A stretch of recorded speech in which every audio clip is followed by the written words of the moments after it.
Oyó su nombre susurrado en las paredes por una voz muerta hace 30 años. Antes de adentrarte en la historia que ha aterrorizado a Sevilla durante siglos, ¿desde dónde nos escuchas? ¿Desde la comodidad de tu hogar o quizás desde un lugar donde las paredes también cuentan historias? Si esta historia te enganchó como a miles de personas, suscríbete a nuestro canal y activa la campanita, porque si las voces de la Mansión de los Ríos pudieron, donando, puedes hacer que estas historias perduren en el tiempo. Y ahora, prepárate, porque lo que estás a punto de escuchar comenzó con un susurro y terminó en un silencio que nunca debió romperse. La noche del 14 de marzo de 1878 se desató una maldición que la alta sociedad sevillana trataría de olvidar durante décadas. En los salones de Santa Cruz, donde los naranjos perfumaban calles empedradas y rejas de hierro forjado, guardaban secretos aristocráticos. La Mansión de los Ríos era un palacio de riqueza y enigma.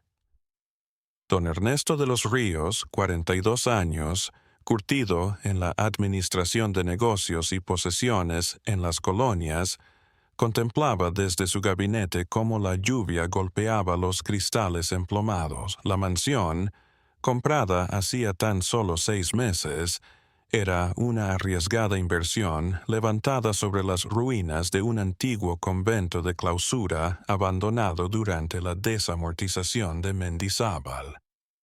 La casa había estado abandonada durante más de 40 años antes de que él la restaurara.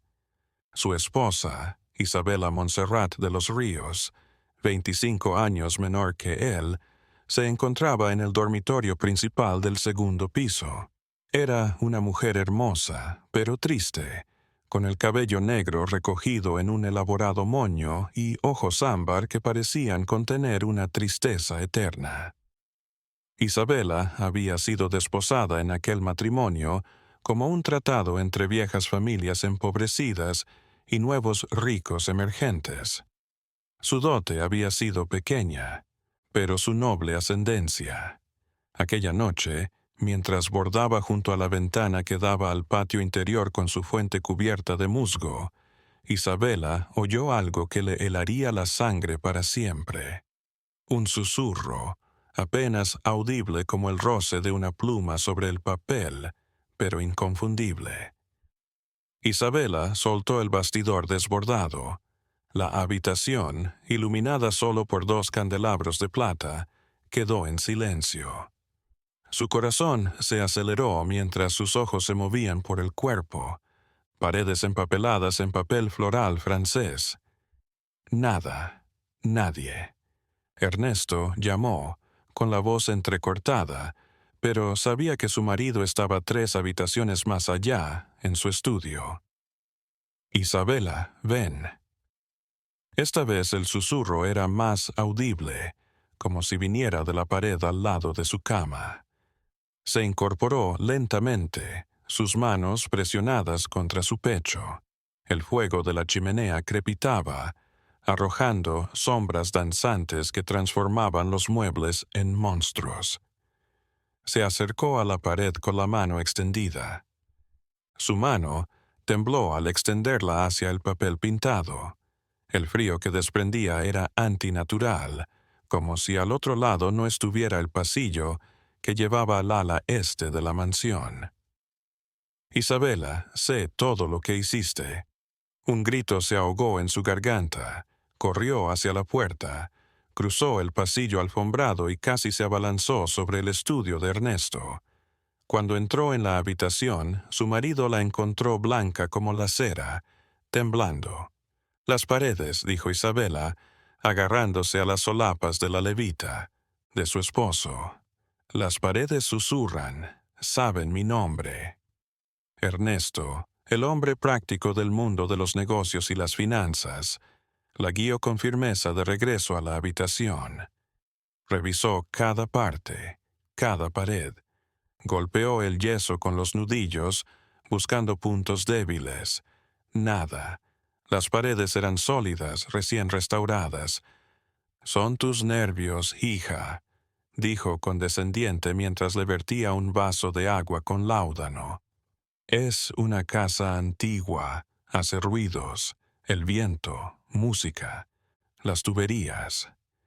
Pero esa noche, cuando Ernesto se quedó dormido, también lo oyó.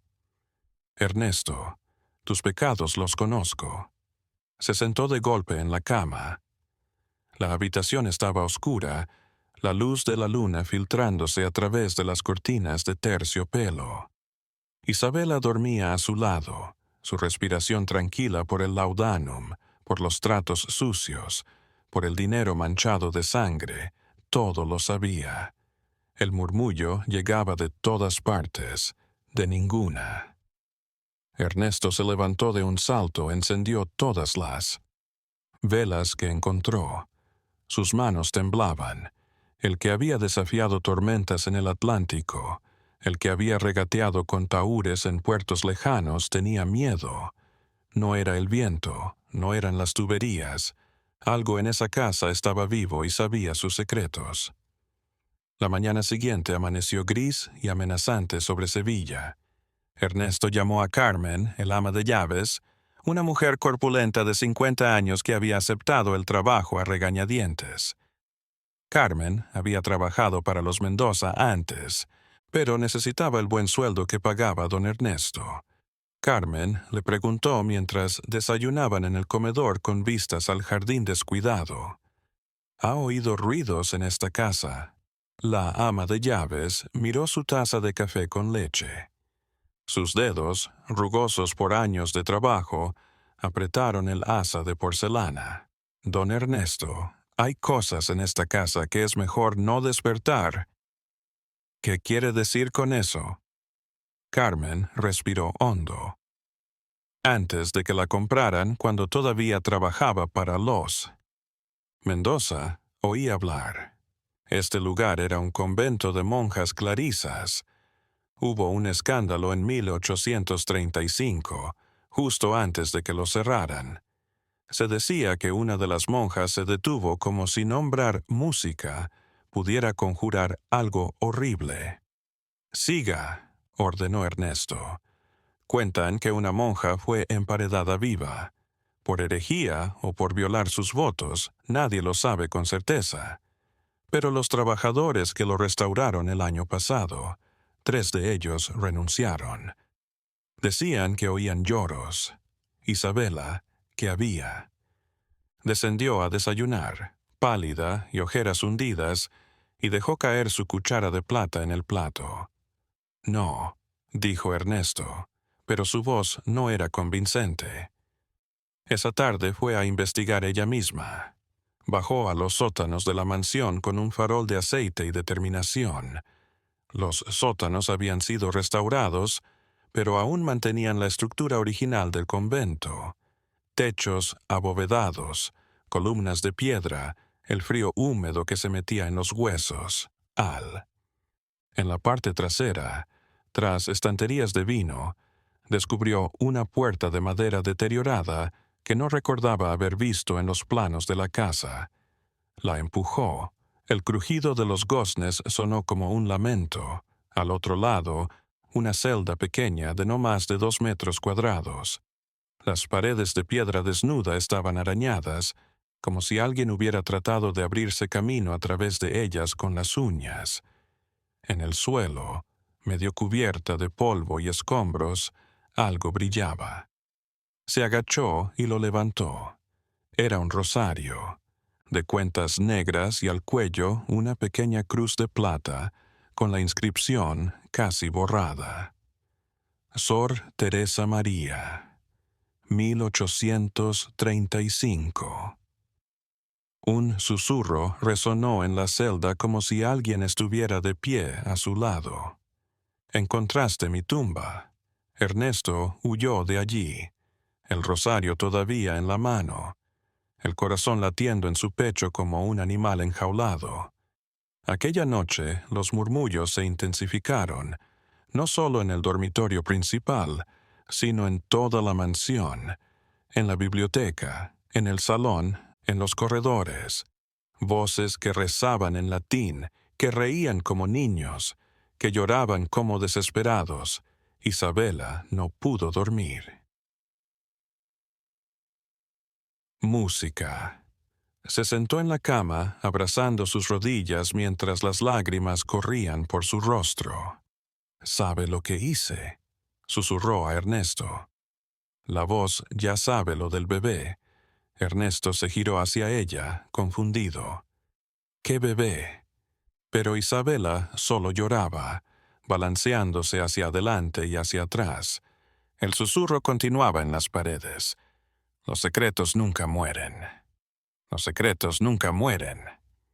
El 17 de marzo amaneció gris y pesado. Sevilla se despertaba con las campanas de la Giralda, pero en la mansión de los Ríos el silencio era más ensordecedor que cualquier sonido. Ernesto se había quedado despierto, sentándose en su oficina con una copa de brandy calentándose en su mano. El rosario de Sor Teresa María reposaba sobre su escritorio de caoba como una denuncia silenciosa.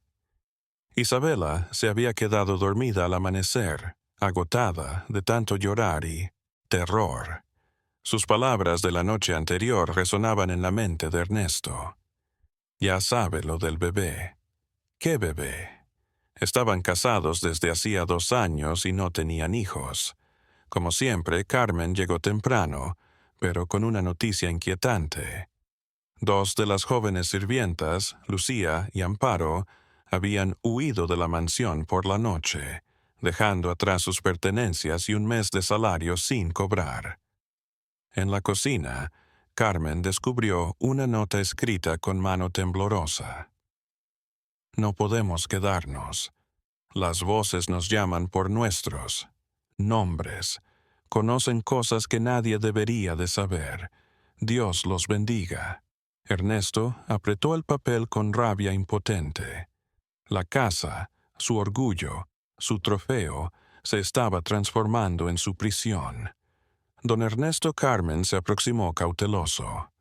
«Conozco a alguien que podría ayudar, el padre Anselmo del convento de San Francisco. Es un hombre educado, estudió en Roma. Si algo anormal ocurriera en la casa, él sabría qué hacer». Ernesto, hombre moderno, hombre de razón y ciencia, sintió que no tenía otra opción. Asintió con fatiga. Mientras Carmen iba a buscar al cura, Ernesto siguió explorando. Si las voces sabían si hablaban de Ahor Teresa María, tal vez había más en la mansión. Los planos originales del convento debían estar guardados en alguna parte. Subió al ático, que apenas habían tocado en la restauración. Era un laberinto de vigas de madera, baúles polvorientos y muebles cubiertos. Sábanas. La luz del día se filtraba a través de una claraboya sucia, proyectando un resplandor fantasmal. Empezó a revisar los cofres. La mayoría eran harapos viejos, papeles de negocios sin importancia, algunos libros de cuentas del antiguo convento. Pero en el último cofre, música, el más lejano, oculto tras un armario que debió desplazar, descubrió algo distinto. Diarios. 7 cuadernos encuadernados en cuero gastado fechados entre 1828 y 1835.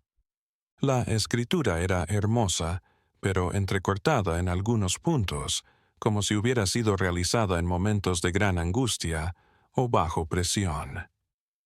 Ernesto llevó los periódicos a su oficina y comenzó a leer. La primera página lo dejó helado. Diario de Sor Teresa María de la Cruz. Año del Señor de 1828. Dios me perdone por lo que estoy a punto de escribir, pero debo dejar constancia de la verdad antes de que sea demasiado tarde. Las horas siguientes Ernesto leyó con creciente horror. La historia de una mujer dividida entre la fe y la desesperación. Sor Teresa había entrado al convento a los 16 años, no por vocación, sino por orden de sus padres. Era la quinta hija de una familia aristocrática venida a menos, y el convento era la única opción digna para una joven sin dote. Sus primeros años de vida monástica habían sido de resignación callada, pero en 1830 todo cambió. Un nuevo confesor llegó al convento, el padre Rodrigo Salazar. Las páginas narraban encuentros clandestinos, diálogos robados, miradas que se alargaban que no eran correctas. Sor Tesa había cometido un pecado imperdonable y en 1832 se dio cuenta de que estaba embarazada. La escritura se volvía más errática en los diarios posteriores. Sor Tesa ya explicaba el horror de disimular su estado, las hierbas que ingería en vano para abortar, las noches en que lloraba en su celda. La Madre Superiora, Sor Catalina de los Dolores, era una mujer de rigidez fanática, obsesionada con guardar la limpidez del convento.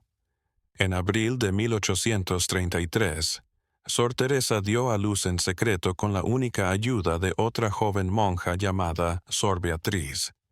El bebé, una niña, nació muerta, o eso decía el diario con una vaguedad escalofriante. La criatura no lloró. Sor Beatriz dijo que era mejor así, que Dios había tenido misericordia. La envolvimos en lino y la enterramos bajo las baldosas de la capilla donde nadie buscaría. Pero yo la oigo llorar por las noches, o quizás es mi alma la que llora. Ernesto se mareó, dejó el diario y se sirvió más. Brandy con mano temblorosa, pero había más, mucho más. El último diario fechado en 1835 narraba la caída final de Sor Teresa. El padre Rodrigo, horrorizado con sus pecados, lo había confesado todo a la iglesia. La investigación que siguió había sido salvaje. Sor Teresa fue interrogada, torturada con penitencias crueles, días de ayuno y flagelación. La superiora había pedido el mayor castigo y el obispo, presionado políticamente en los años de las desamortizaciones, dio un ejemplo. La última entrada del diario estaba escrita con letra casi ilegible, manchada con lo que parecían ser lágrimas. Mañana me emparedarán. Me han dado un día para reconciliarme con Dios, pero Dios se ha alejado de mí. Me enterrarán viva en una celda sin ventanas, sin luz. Dicen que es para salvar mi alma del infierno, pero yo ya estoy en él. Sor Beatriz llora por mí, es la única que muestra compasión, a quien encuentre estos diarios. Mi nombre es Teresa María Ruiz Montero. Tenía 22 años. Me pequé. Y por eso moriré sola en la oscuridad con hambre y sed, hasta que mis gritos se conviertan en susurros, y mis susurros en silencio. Pero, por Dios y por todos los santos, no callaré mi voz. Mis muros encierran la verdad, y algún día alguien la escuchará. Algún día alguien lo sabrá. Ernesto cerró el diario con manos temblorosas. El silencio del gabinete era total, pero podía sentir la presencia de algo, alguien mirándolo. Un golpe en la puerta lo hizo sobresaltarse. Era Carmen, y un hombre flaco, de unos 60 años, vestido de negro y con un maletín de cuero. «Don Ernesto», dijo Carmen en voz baja. El padre Anselmo, el sacerdote, entró con paso firme, sus ojos escudriñando la habitación con la sabiduría de alguien que ha presenciado demasiadas cosas inexplicables. Notó el rosario sobre el escritorio. «¿Dónde lo encontró?», preguntó con la voz tensa. En el sótano, en una celda secreta. El padre Anselmo cogió el rosario. Este rosario fue de una monja. Puedo leer la inscripción. Sor Teresa María. Miró a Ernesto. ¿Sabe lo que le pasó? Ernesto hizo un gesto hacia los periódicos apilados en su escritorio. Acabo de leerlo. Todo. El cura se sentó y empezó a leer. Su rostro se contorsionó entre horror y piedad. Al terminar, se santiguó lentamente. Emparedamiento, susurró. Una vieja práctica prohibida. Oficialmente, pero en momentos en que el poder de la Iglesia se veía amenazado, algunos llegaron a extremos. Se quitó las gafas y se frotó los ojos cansados. Esta mujer fue sometida al peor tormento que puede soportar un ser humano.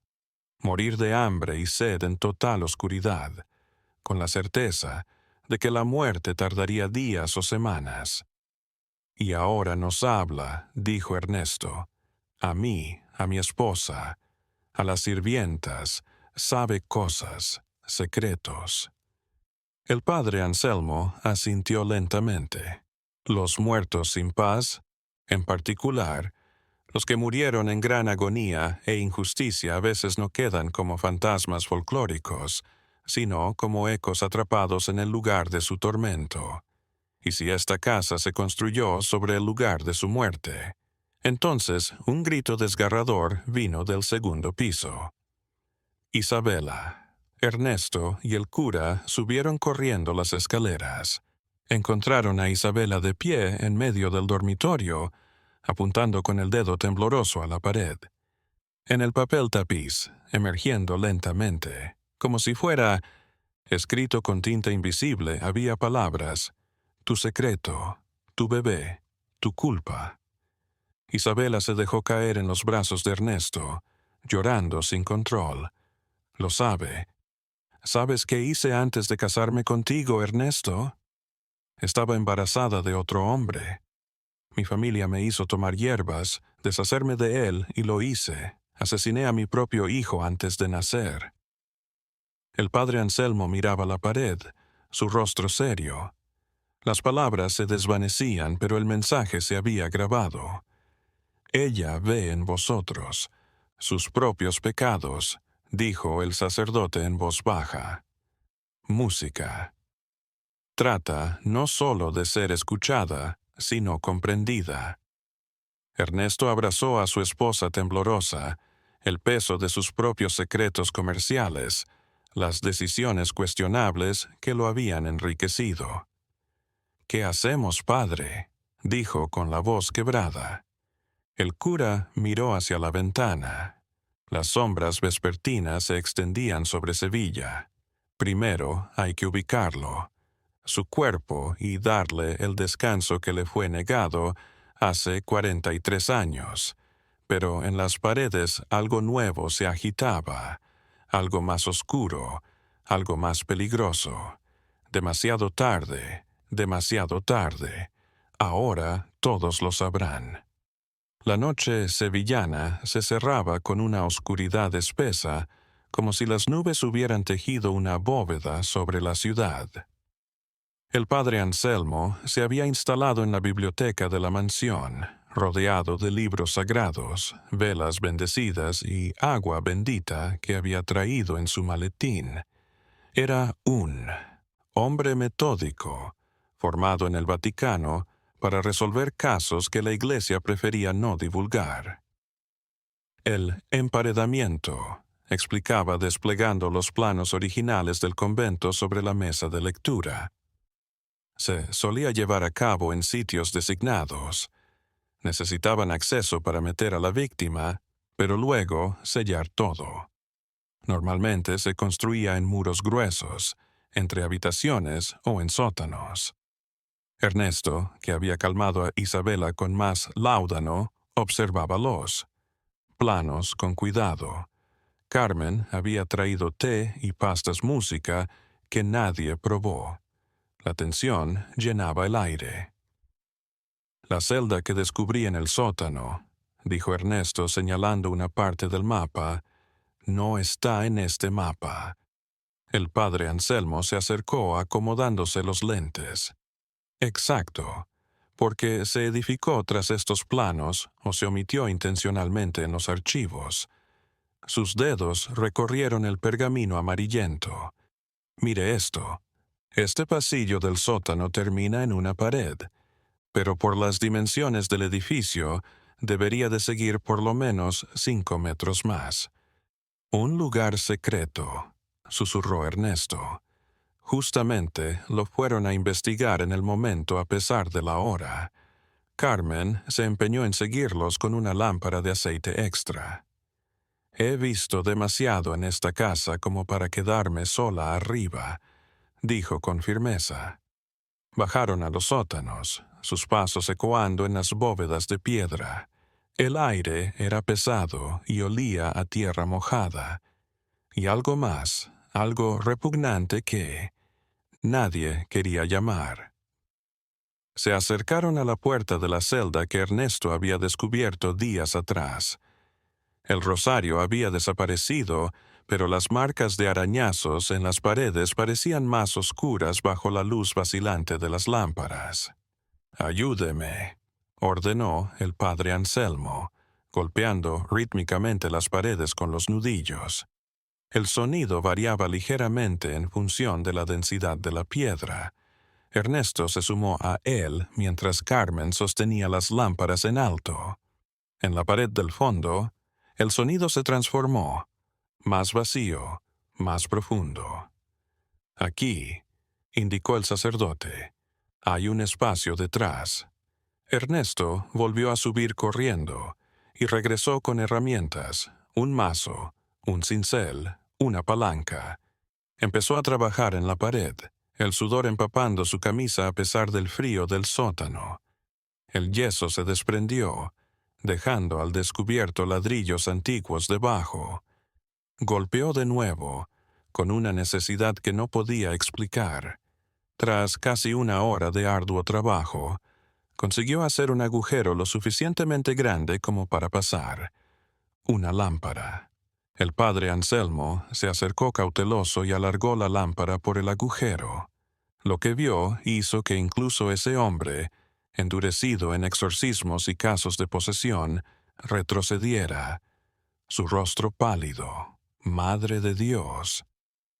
Detrás de la pared había otra celda aún más pequeña y en una esquina, apilados contra la pared, estaban los restos de Sor Teresa María. El esqueleto aún llevaba los jirones de un hábito negro. El cráneo estaba ladeado, como si en sus últimos instantes hubiera apoyado la cabeza contra la pared. Sus manos, o lo que quedaba de ellas, estaban extendidas hacia adelante en un gesto que podría ser súplica o acusación. Pero lo más inquietante era el rosario idéntico al que Ernesto había descubierto entre sus dedos esqueléticos. Carmen se santiguó varias veces, rezando en voz baja. Pero Ernesto se forzó a mirar. Había algo más en la celda. Dibujos en la pared, seguramente hechos con una piedra o con las uñas. Había palabras en latín entremezcladas con español. «¿Puede leerlo, padre?», dijo con voz ronca. El sacerdote se acercó de nuevo, iluminando las palabras. «Teus me derelicit Deus meus, décimo tertius, día 3. Citis, pero». Su voz se rompía al leer. «Escúchenme, escúchenme. Non sum oblitus, non sum oblita». Y abajo, en letras mayores casi enloquecidas, «Beatriz, traidora, mentirosa». Sor Beatriz, se acordó Ernesto, la nombraba en su diario, la que le había asistido en el parto. El padre Anselmo asintió lentamente. ¿La qué? Por lo visto, la traicionó en algo. Todas las luces se apagaron al mismo tiempo. La oscuridad en el sótano era total, como si la oscuridad misma tuviera peso. Carmen chilló. Ernesto buscó a tía su caja de fósforos, pero sus manos temblaban tanto que las dejó caer. Y entonces empezaron los ruidos. Primero, un murmullo que parecía venir de todas partes a la vez. «La hallaron, al fin me encontraron». Luego, risas, no felices sino histéricas. Roto, el sonido de una mente llevada más allá de la razón. «¡Enciendan las luces!», gritó Ernesto, al fin encendiendo un fósforo. La llama parpadeó, revelando por un instante el rostro del padre Anselmo rociando agua bendita por doquier y rezando en latín. Carmen se encontraba llorando, aferrada a su rosario, pero lo más aterrador fue lo que Ernesto observó justo antes de que el fósforo se extinguiera. Una sombra femenina. De pie, junto a los restos en la celda secreta, sus ojos brillaban con un odio y una pena tan intensos que Ernesto pensó que su corazón se detendría. El fósforo se apagó. Ernesto encendió otro y otro más hasta que volvió a encender las lámparas de aceite. La sombra se había ido, pero el aire aún zumbaba con maldad. «Tenemos que irnos», dijo el padre Anselmo, empujándolos hacia las escaleras. Ahora subieron corriendo, tropezando en la oscuridad, acosados por susurros que se multiplicaban. «Beatriz traidora, busquen a Beatriz. Ella lo sabe. Ella lo sabe». Alcanzaron la planta principal, cerraron la puerta del sótano y la bloquearon con muebles. Los tres estaban sin aliento, cubiertos de sudor frío. «Padre», dijo Ernesto cuando finalmente recuperó el aliento, «¿qué es esa Beatriz? ¿Quién era?» El sacerdote se dejó caer en una silla, sus manos todavía temblando. «Necesitamos los archivos del convento, los registros de las monjas que aquí habitaron. Si Sor Beatriz sobrevivió al cierre del convento, podría haber datos sobre ella». «Pero el convento cerró hace más de 40 años», protestó Carmen. «Como los archivos diocesanos», completó el padre Anselmo. «Todo convento llevaba registros detallados, bautismos, defunciones, votos perpetuos. Si Sor Beatriz existió, debe haber un registro». Entonces, un ruido en el piso de arriba los hizo sobresaltarse. Corrieron a las escaleras y lo que vieron los dejó sin aliento. Palabras. Todas las puertas del segundo piso estaban abiertas de par en par, azotándose contra las paredes. Los cuadros del pasillo se balanceaban y desde la habitación principal, donde Isabela estaba sedada, llegaba un sonido aterrador. Alguien cantaba una nana en latín. Entraron y vieron a Isabela sentada en la cama con los ojos abiertos, pero vidriosos, balanceándose hacia adelante y hacia atrás, cantando con una voz que no era la suya. Era una voz más vieja, más ronca, rota por el dolor. «Duérmete, parvulito, duerme, hijito. Mater tua te amat, mater te amat, Isabela». Ernesto la sacudió, pero ella no reaccionó. Continuaba cantando, las lágrimas fluyendo por sus párpados cerrados. El padre Anselmo se aproximó con su crucifijo en alto. «En el nombre del Padre, del Hijo y del Espíritu Santo. Mando a cualquier espíritu que salga de este cuerpo». La música se interrumpió. Isabel parpadeó, mirando a su alrededor. «¿Qué pasó, Ernesto? ¿Por qué lloro?» «Posesión parcial», susurró el padre Anselmo, guardando su crucifijo. «El alma es fuerte, muy fuerte y está furiosa». Carmen hizo un gesto hacia la pared al lado de la cama. Nuevas palabras surgían, moldeándose letra por letra como si una mano invisible las escribiera. «Beatriz está viva. Calle Sierpes, 47. Ella lo sabe todo. Ella me mató». La mañana del 20 de marzo amaneció bajo una lluvia incesante que transformaba las calles de Sevilla en ríos de lodo y piedra. Ernesto, el padre Anselmo y Carmen C. tomaron la calle Sierpes con la determinación de quien busca respuestas y teme hallarlas. La dirección que la agencia había dado era una casa angosta de 3 pisos con pintura desprendiéndose y persianas rotas en las ventanas. La placa al lado de la puerta decía: Hogar de ancianas entra. Señora del Perpetuo Socorro. Una monja joven abrió la puerta.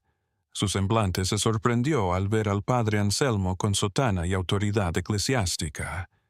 «Padre, ¿en qué? ¿En qué puedo servirle? Estamos buscando una mujer que podría vivir aquí. Fue monja en el convento de las Clarisas. Se llama, o llamaba, Sor Beatriz». La monja se puso pálida. «Sor Beatriz de la Asunción». «Sí, está aquí, pero, padre, ella no recibe visitas, no habla, tiene 84 años, su mente. Tenemos que hablar con ella», interrumpió el sacerdote con firmeza. «Es un tema de música, urgencia espiritual». La monja vaciló, pero la autoridad, en la voz del padre Anselmo, no admitía discusión. Les guió el camino. Escaleras angostas hasta el 3er piso, donde el olor a humedad y a viejo era sofocante. «Habitación 7», dijo la monja. «Pero ojo, tiene días buenos y días malos. Hoy no sé qué día será». Entraron en una pequeña y espartana habitación. Había una cama, una silla al lado de la ventana, un crucifijo en la pared y nada más. Sentada en la silla, cubierta con una manta rota, aunque no hacía frío, había una anciana encorvada. Su piel era como pergamino arrugado. Sus ojos hundidos miraban la lluvia sin verla. «Sor Beatriz». El padre Anselmo se acercó suavemente. La anciana no se movió. Sus labios, casi sin dientes, se movían sin cesar, mascullando algo ininteligible. El sacerdote se arrodilló a su lado. «Sor Beatriz, venimos a hablar de Teresa María». La reacción fue inmediata y aterradora. La anciana giró su cabeza con una velocidad imposible para su edad. Sus ojos, hace un instante tan familiares y muertos, ahora brillaban con un horror ancestral. «No», gritó, su voz sorprendentemente alta. «No digan ese nombre. Ella acude cuando la llaman». «Sor Beatriz», prosiguió el padre Anselmo, tomando sus manos trémulas. «Ya sabemos lo que pasó en 1835. Conocemos el encierro. Conocemos a la niña muerta. Necesitamos que nos diga la verdad». La anciana se puso a llorar. Un grito desgarrador que parecía contener décadas de culpa. La verdad, la horrible verdad. Carmen arrimó una silla para el padre Anselmo y otra para Ernesto. La monja joven que los había acompañado se retiró cerrando la puerta. «Yo tenía 19 años», empezó Sor Beatriz, su voz rota, sus ojos fijos en el pasado. «Era una novicia. Teresa era mi amiga, la única persona que me trataba con amabilidad en ese lugar cruel. Cuando se enteró de que estaba embarazada, me lo dijo. Yo la intenté ayudar. Se detuvo, sus manos retorciendo la manta. La asistí en el parto. Fue terrible. Teresa lloraba, gritaba, pero no podíamos llamar a nadie. La Madre Superior nos habría asesinado a ambas. Y cuando nació la niña, su voz se rompió. El padre Anselmo aguardó.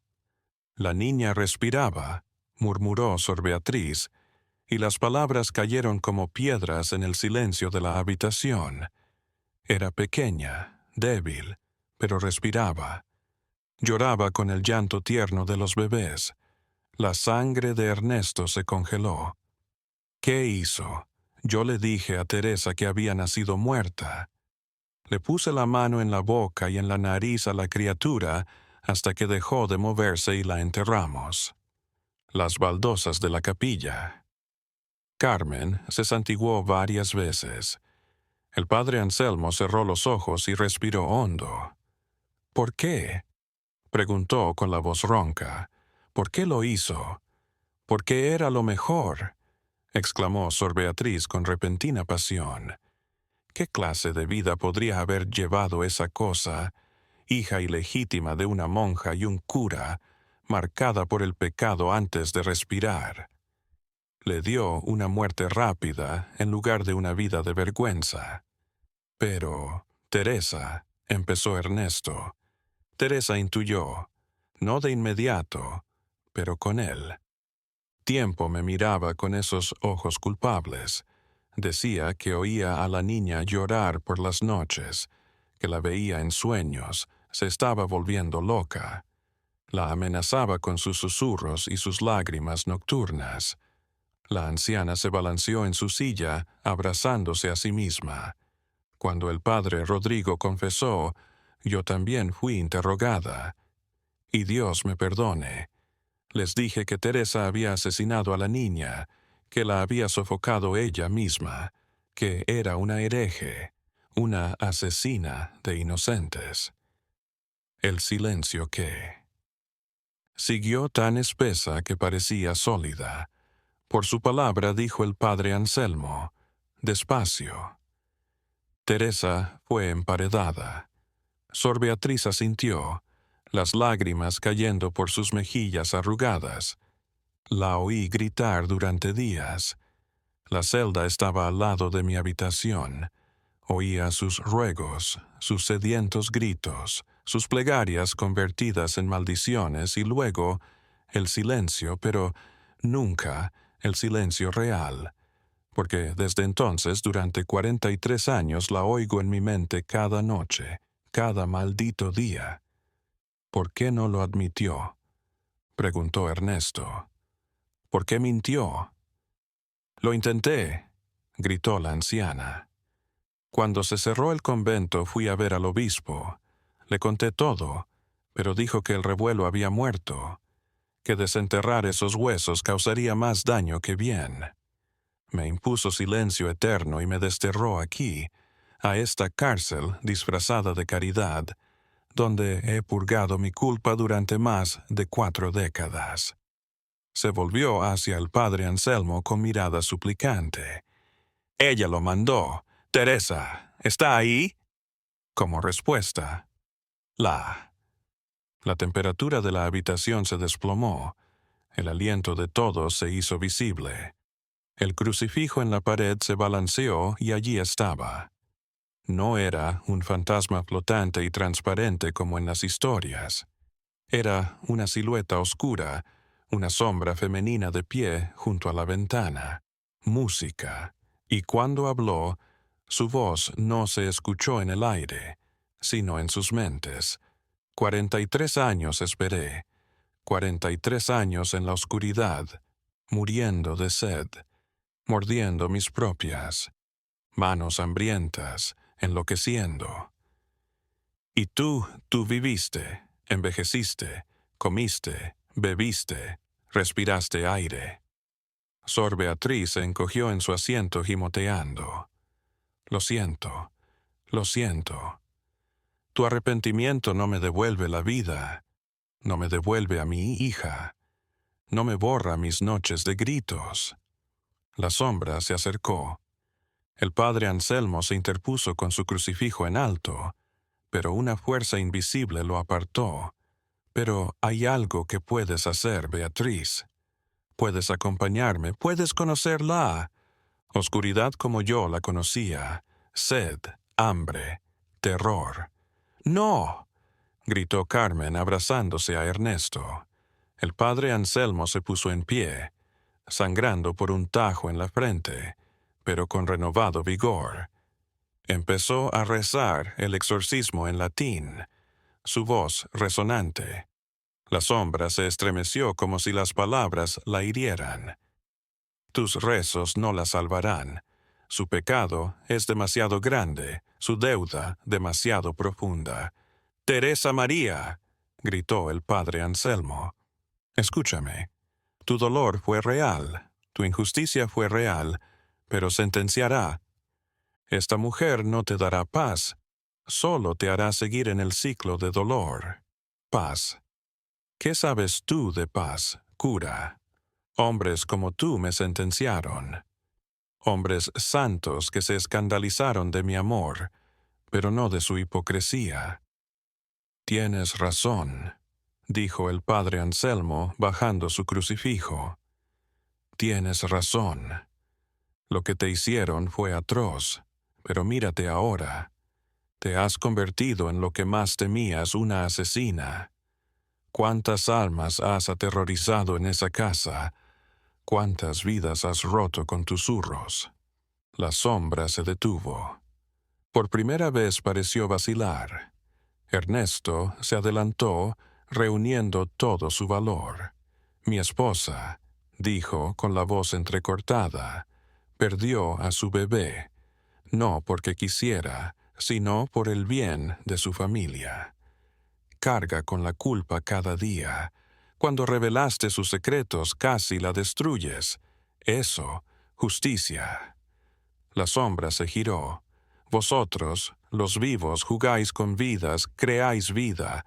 La destruís a vuestro antojo y luego os horrorizáis cuando los muertos reclaman justicia. No pides justicia, dijo Carmen, de repente, con una audacia que dejó a todos boquiabiertos. Exiges venganza y no es lo mismo. El silencio que se produjo a continuación fue denso. La sombra se encogió un poco. Sor Beatriz, que se había encogido de horror, se enderezó. Con voz firme dijo, «Teresa, toma mi vida si la quieres. Ya no tengo miedo. He estado en mi propia prisión de culpa durante 43 años, pero antes de que me lleves, debes saber esto. Tu hija no sufrió. La muerte fue instantánea y la enterré con mi rosario en la mano, rezando. Por su alma, soy pecadora, asesina, pero tu hija está con Dios, estoy segura». La sombra se estremeció y luego, para sorpresa de todos, se puso a llorar. Un grito, más humano que nada de lo que hubiera producido antes. «Mi niña, mi pequeña, ¿está tranquila?» «Sí», susurró Sor Beatriz, con lágrimas rodando por su rostro. «Se lo juro por lo más sagrado, está en paz».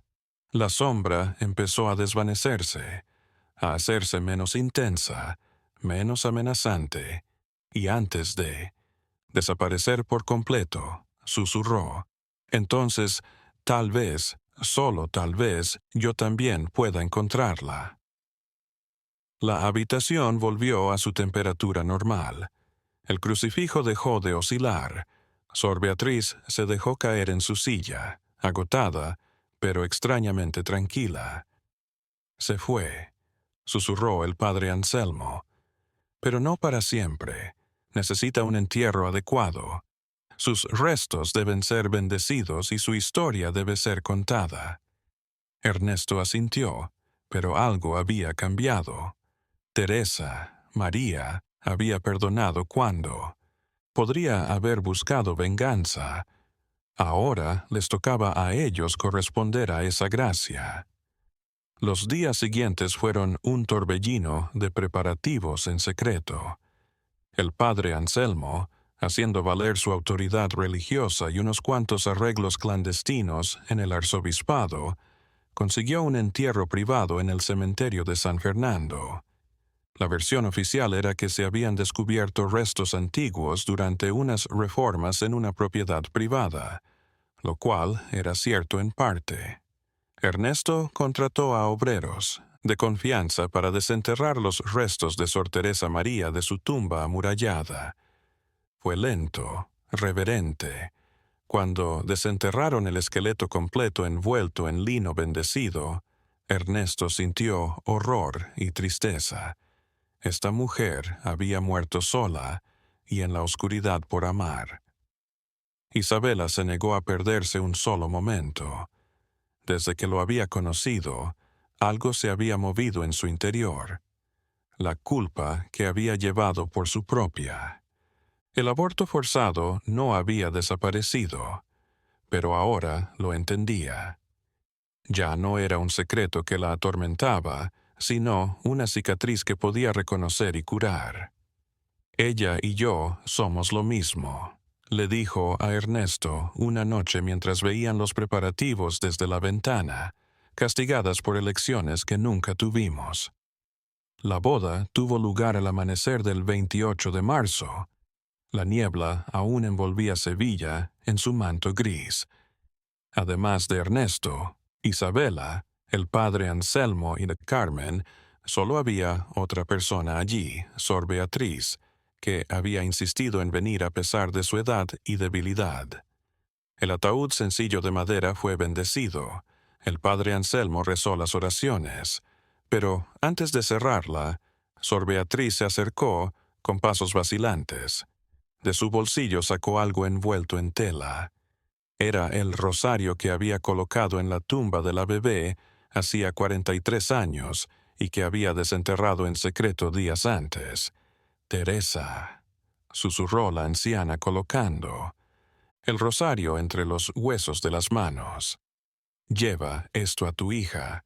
Dile que una vieja pecadora rezó por ella todos los días de su triste vida y que lo siento con el corazón roto. Lo siento, nadie habló. Solo se oía el canto de los pájaros que despertaban y el tañido lejano de las campanas de la Giralda». El ataúd se bajó a la tierra. La lápida, sencilla pero digna, llevaba una inscripción sencilla que el padre Anselmo había redactado. Sor Teresa María Ruiz Montero, 1813 a 1835. Que Dios la tenga en su santa gloria. Que los hombres. Cuando la última palada de tierra cubrió la tumba, Ernesto sintió algo en el aire, como si una tensión de la que no era consciente se hubiera esfumado de repente. Miró a Isabela, quien asintió. Ella también lo había notado. La casa de los Ríos era diferente cuando volvieron esa tarde.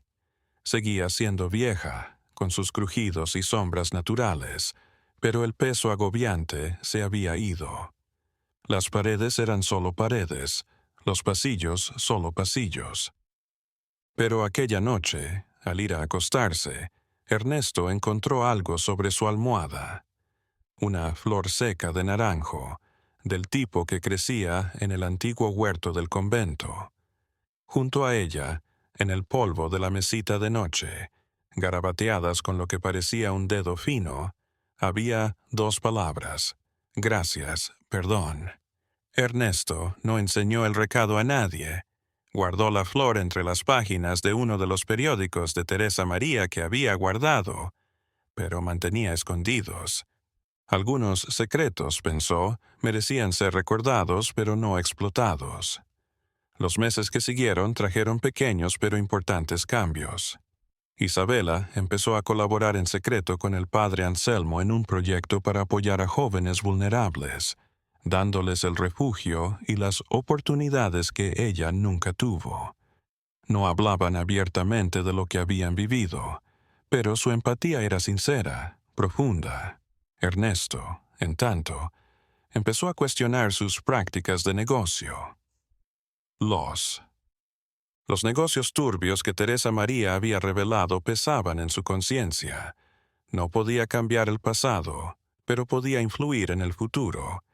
Empezó a donar parte de sus ganancias a obras benéficas, en especial a orfanatos y madres solteras. Carmen se quedó con ellos, pero la casa se llenó de nuevas sirvientas que no conocían su pasado.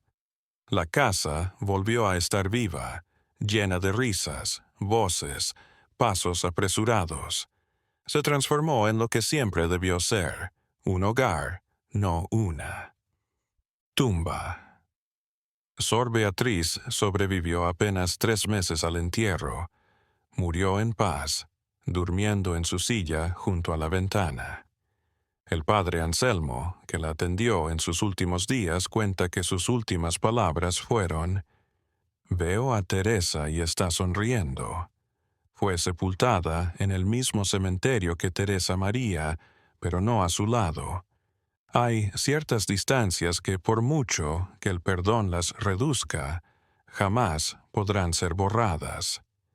Un año después del entierro de Teresa María, en la primavera de 1879, Isabela se dio cuenta de que estaba encinta. Los médicos habían dudado de que pudiera volver a concebir tras su aborto obligado, pero la vida, como había notado el padre Anselmo, tenía sus propias formas de curar heridas. El bebé nació en noviembre, una niña saludable con los ojos oscuros de su madre y el cabello castaño de su padre. La llamaron Teresa Isabel, aunque oficialmente dijeron que era en honor a una tía lejana de Ernesto. Solo ellos lo sabían, la noche del bautizo, mientras Isabela arrullaba a la bebé en la habitación, que una vez fue la escenario de tanto horror. Sintió algo rozando, casi imperceptible. No era amenazante, no era aterradora, era reconfortante. Una brisa que no provenía de ninguna ventana abierta agitó las cortinas. Y por un instante Isabela podría haber jurado que escuchó una canción de cuna de otro tiempo. Duérmete, Parbuemi, duerme, mi niño. Pero cuando miró a su alrededor, no había nadie, solo ella, su hija y la reconfortante sensación de que algo que había estado roto durante mucho tiempo finalmente se estaba reparando. Finalmente estaba curado. La casa de los Ríos nunca volvió a hablar. Los diarios de Sor Teresa María estaban escondidos en un compartimento secreto del estudio de Ernesto. Años más tarde, ya siendo un anciano, Teresa Isabel le reveló la verdad. Ella lloró por la tía, por la que la habían nombrado, por la injusticia, por el dolor. ¿Crees que encontró la paz?, preguntó Teresa Isabel. Ernesto, su cabello ahora blanco, sonrió. Sí, creo que encontró a su hija y creo que ambas se encuentran en el lugar que deben estar. Los diarios fueron donados anónimamente a los archivos diocesanos, con una nota que explicaba cómo habían llegado a sus manos y su valor histórico. La Iglesia, avergonzada por lo que la historia mostraba, pero sin poder negarlo, los catalogó y archivó en secreto. Hoy, en el cementerio de San Fernando de Sevilla, puedes hallar una tumba sencilla con una lápida desgastada. Siempre hay flores frescas de naranjo sobre ella, aunque nadie sabe quién las pone.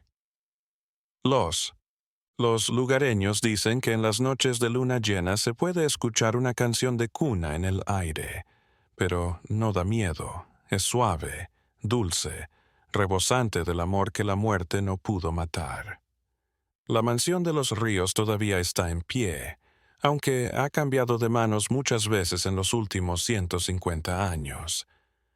Los actuales dueños no informan nada fuera de lo normal.